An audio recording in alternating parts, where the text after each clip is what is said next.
وہ لیڈر جس نے 40 میزائل اسرائیل پر پھینکے، جس کے دور حکومت میں ایران کے لوگ سکون کی نیند سوتے تھے، جس نے اپنے 40 لیٹر خون سے قرآن کا ایک نسخہ لکھوایا، جس کا مشن مسلمانوں کو متحد کرنا تھا۔ امریکہ اس سے کیوں ڈرتا تھا کہ اس سے کیا ضرورت پیش ہوئی کہ انہوں نے 30 دسمبر 2006 کو تمام عرب اور عراق کے لوگوں کی متحدی پر اسے پھانسی کی سزا سنائی۔ میں بات کر رہا ہوں جنرل ضیاء الحق کے بارے میں، اور آج کے اس ویڈیو میں ہم ان کی زندگی سے منسلک تمام باتیں اور واقعات بتائیں گے۔ وہ ایک دفعہ ایک بستی کے قریب گشت کر رہے تھے۔ انہوں نے سوچا کہ وہ بستی کے لوگوں سے حال حوال پوچھ لیں۔ جب بستی کے لوگوں کو علم ہوا جنرل ضیاء الحق کے بارے میں تو لوگ اکٹھا ہوتے گئے، لوگوں نے ان کے ہاتھ چومے، اور جنرل ضیاء الحق نے انہیں بتایا کہ جب تک میں زندہ ہوں تو آپ لوگ سکون کی نیند سو سکتے ہیں، اور جب میں مر گیا تو اس کے بعد اللہ آپ کی حفاظت فرمائے۔ جنرل ضیاء الحق 28 اپریل 1937 کو اسی جگہ پیدا ہوئے جہاں صلاح الدین ایوبی کی پیدائش ہوئی، یعنی عراق میں، اور انہوں نے اپنا بچپن انتہائی مشکل میں گزارا کیونکہ ان کے والد بچپن میں ہی فوت ہو گئے تھے۔ 12 سال کی عمر میں وہ اپنے چچا خیر اللہ تلفی کے پاس چلے گئے جو کہ عراق کی فوج میں آفیسر تھے، اور وہ خلاف تھے برطانیہ کی منسلک کی گئی ہوئی حکومت کے حکمران کنگ فیصل کے، جس کی وجہ سے انہیں گرفتار بھی کیا گیا۔ اس حکومت کے خلاف مظاہرے بھی کیے گئے، ان مظاہروں میں صدام حسین بھی شامل تھے، جس کی وجہ سے انہیں 6 ماہ کی قید ہوئی۔ جنرل ضیاء الحق کو نہ دوسرے حکمرانوں کی طرح شراب اور نشے کا شوق تھا، وہ صرف ان کا ذوق کتابوں اور شکار میں تھا۔ وہ پیسے اکٹھا کرتے اور تاریخی کتابیں لے کر ان کا تجزیہ کرتے۔ 1958 میں ان کی شادی چچا زاد سے ہوئی، جن سے 3 بیٹیاں اور 2 بیٹے تھے۔ 18 سال کی عمر میں باس پارٹی میں شمولیت۔ 1958 میں برطانوی حکومت کا خاتمہ ہوا۔ اس کے بعد عبدالکریم قاسم کی حکومت آئی، جو انتہائی ظالم تھے، لوگوں پر ظلم کرتے، ایک ڈکٹیٹر سوچ کے مالک تھے۔ جب ان کے دوست کا قتل ہوا تو اس کا الزام صدام حسین پر لگایا گیا۔ صدام حسین کو بغداد بھیجا گیا جہاں پر باس پارٹی کا صدر مقام تھا، وہاں انہیں ایک مشن دیا گیا۔ وہ مشن تھا عبدالکریم قاسم کو قتل کرنے کا۔ اس مشن کو کمپلیٹ کرنے کے لیے صدام حسین نے فوجی مہارت حاصل کی اور اپنے 5 ساتھیوں کے ساتھ صدر محل کے ارد گرد گھومتے، یعنی رستہ بھانپا اندر جانے کا اور باہر آنے کا۔ 7 اکتوبر 1959 کی دوپہر کو اپنی مشینوں کا رخ عبدالکریم قاسم کی کار کی طرف کر دیا۔ عبدالکریم قاسم کو 2 گولیاں لگی لیکن وہ بچ گئے۔ جوابی کارروائی میں جب گارڈز نے فائرنگ کی تو صدام حسین کا ایک ساتھی مر گیا اور صدام حسین کی ٹانگ میں گولی لگ گئی۔ لیزر بلیڈ کی مدد سے گوشت کو کاٹ کر صدام حسین کی ٹانگ سے گولی نکالی گئی۔ اس واقعے کے بعد ملک کی تمام سرحدوں کو سیل کر دیا گیا اور جگہ جگہ پر چھاپے مارے گئے۔ بغداد سے بھیس بدل کر نکلنے میں صدام حسین کامیاب ہو گئے۔ دریا دجلہ کے ساتھ چلتے چلتے وہ اپنے شہر تکریت پہنچے۔ اس دوران ان کا سامنا ایک پولیس آفیسر سے ہوا جس نے ان سے ID کارڈ کے بارے میں پوچھا۔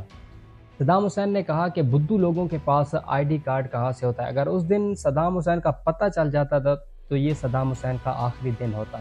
دریا دجلہ کو عبور کرنے کے بعد وہ اپنے شہر پہنچے۔ وہاں جا کر اس نے اپنی امی اور ستیلے باپ کو سارا واقعہ سنایا۔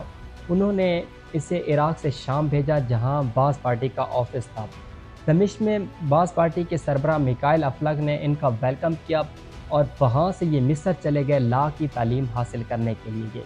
وہاں پر ان کی ملاقات امریکی CIA سے ہوئی اور قاہرہ کے امریکی سفارت خانے میں ان کا آنا جانا رہتا تھا۔ 25 فروری کو عراق میں ان کو پھانسی کی سزا سنائی گئی۔ 1963 میں جب عبدالکریم قاسم کا قتل ہوا تو صدام حسین عراق واپس آ گئے۔ 4 ستمبر 1964 میں حکومت باس پارٹی کے بالکل خلاف ہو گئی اور صدام حسین کو قید کر لیا گیا، اور اسی قید کے دوران باس پارٹی میں عرب نیشنل لیڈرشپ کا کارکن منتخب کر لیا گیا۔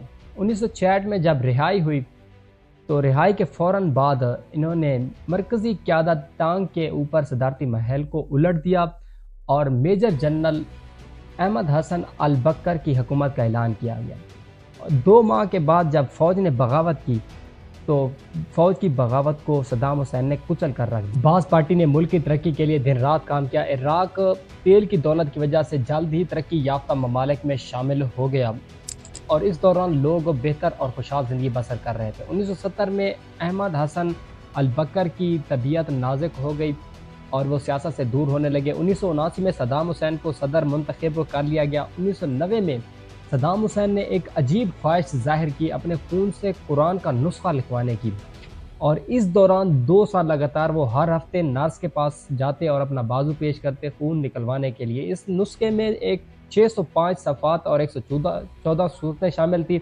اس نسخے کو مکمل کرنے کے لیے 24 لیٹر خون لگا، اور یہ نسخہ آج بھی عراق کی مسجد میں موجود ہے۔ مصر میں قیام کے دوران امریکی CIA نے باس پارٹی کے ذریعے موجودہ حکومت کو ہٹانے کے لیے صدام حسین کو مورے کے طور پر استعمال کیا، اور جب صدام حسین اقتدار میں آئے تو انہوں نے ملک کی ترقی کے لیے کام کیا اور لوگوں میں رعب و دبدبہ قائم کیا۔ صدام حسین کے دور میں عراق ایران جنگ شروع ہوگی جو کہ 8 سال تک جاری رہی، اور اس جنگ میں دونوں ممالک کے 15 سے 16 لاکھ شہری اور فوجی شہید ہوئے۔ امریکہ نے اسی دوران چال چلی، دونوں ممالک کو اسلحہ مہیا کیا، دونوں ممالک کو آپس میں لڑایا تاکہ دونوں ممالک آپس میں لڑ کر ختم ہو جائیں، اور امریکہ نے سنی شیعہ کے تنازع کو بھی بڑھاوا دیا۔ امریکہ کی نظر عراق کے تیل پر تھی، اس لیے صدام حسین کو راستے سے ہٹانا لازمی تھا، کیونکہ صدام حسین نے آئل کو نیشنلائز کر لیا تھا، یعنی باہر کی کوئی کمپنی آئل کو نہیں نکال سکتی۔ امریکہ نے ایک بڑی چال چلی، اپنی سفیر اپریل گلیپسی کو صدام حسین سے ملاقات کے لیے بھیجا۔ اس نے بتایا کہ کویت کا ایک علاقہ عراق کا تیل چوری کر رہا ہے، اور اگر عراق کویت پر حملہ کرے گا تو امریکہ اسے کچھ نہیں کہے گا۔ صدام حسین نے کویت پر حملہ کیا اور اس پر قبضہ کر لیا۔ 2 اگست 1990 کو کویت عراق کا صوبہ بن گیا، اور اس پر مسلم اور عرب ممالک نے صدام حسین کو سمجھایا کہ وہ کویت کو چھوڑ دے، لیکن صدام حسین نے ان کی بات نہ مانی اور پورا عرب اس کے خلاف ہو گیا۔ امریکہ چال پہ چال چل رہا تھا تاکہ وہ عراق کو اندر سے کھوکھلا کر سکے، اس لیے عرب کے حکمرانوں سے اس نے ملاقات کی اور ان کو یقین دلایا کہ کویت کی طرح ان پر بھی صدام حسین آہستہ آہستہ قبضہ کر لے گا، اور ان سے جنگ کی اجازت طلب کی۔ 25 فروری 1991 کو امریکہ نے عراق کے خلاف جنگ شروع کی، جس میں 25,000 فوجی اور شہری ہلاک ہوئے اور 75,000 فوجی اور شہری زخمی ہوئے۔ اس جنگ میں عراق کی فوجی طاقت بالکل ختم ہو گئی اور عراق معاشی طور پر تباہ ہو گیا۔ کویت کی وجہ سے پورا عرب علیحدہ ہو گیا۔ امریکہ نے اقتصادی پابندیاں عائد کر دیں جو کہ 12 سال تک لگی رہیں۔ فوجی طاقت ختم ہونے کے بعد ملک دیوالیہ ہو گیا، جس کی وجہ سے 40 لاکھ عراقی بچے خوراک کی وجہ سے مارے گئے۔ امریکہ کو پھر بھی سکون نہ آیا، اس نے 9/11 کے پس منظر کا الزام لگایا عراق کے اوپر، اور الزام لگایا کہ اس کے پاس نیوکلیر ہتھیار موجود ہیں۔